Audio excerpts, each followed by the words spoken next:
70대 할아버지에게 흉기를 휘둘러 살해한 20대 손자에 대한 법원의 판결이 나왔습니다. 할아버지를 1심 결과는 징역 19년. 손자가 할아버지에게 흉기를 휘두른 그 이유는 바로 할머니였습니다. 할머니를 때렸기 때문입니다. 손자 보는 앞에서. 자, 그날 어떤 일이 있었던 겁니까? 지난해 8월에 벌어진 사건인데요. 서울 성동구의 자택에서 20대 손자가 70대 할아버지에게 흉기를 휘둘러서 살해한 사건입니다. 당시에 할아버지가 빌라 2층에 살고 있었고 손자는 같은 건물 지하에 따로 살고 있었는데 그날 손자가 친구들과 술을 마시고 집에 들어가다가 할머니가 맞고 있다라는 전화를 받았다는 거예요. 그래서 화가 나서 범행을 했다고 하는데 검찰 조사 과정에서 손자가 유년 시절부터 할아버지가 자신을 폭행하고 할머니를 괴롭혔다는 이유로 강한 불만을 품어오다가 사건 당일에 그동안 누적된 분노를 참지 못하고 범행을 저지른 것으로 확인이 됐습니다.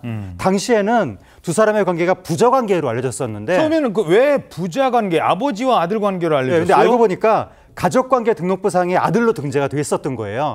하지만 실제를 알아보니까 손자인 것으로 밝혀졌습니다. 그러니까 원래는 손자인데 가족관계 등록부에는 아들로 등재가 돼 있었대요. 할아버지를 향해서 흉기를 휘두른 손자. 왜? 그래도 할아버지신데 어떤 심리 상태였을까요? 전문가의 분석 들어봤습니다.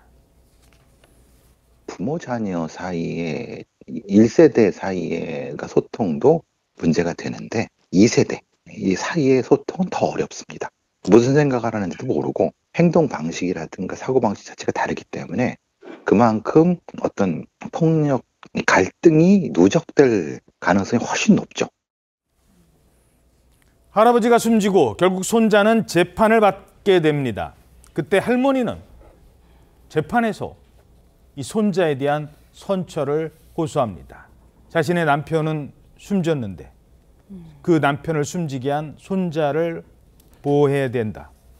할머니가 얼마나 마음이 아팠을까요? 그렇죠. 아마 아들 같은 손자였을 겁니다.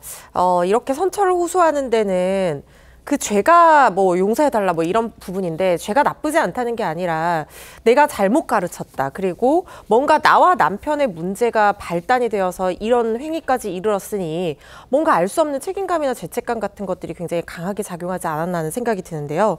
재판 과정에서 할머니가 휠체어를 타고 법정에 출석해서 손자가 아직 어리고 순하고 착하다라고 하면서 최대한 처벌을 적게 받기를 원한다.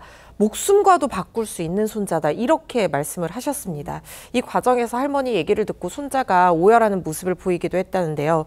재판부는 징역 19년을 선고를 했습니다. 그 이유에 대해서 엄중한 처벌이 불가피한 상황은 맞다. 그렇지만 우발적 범행이고 유족도 선처를 바라고 있다며 양형 이유를 설명했습니다. 예.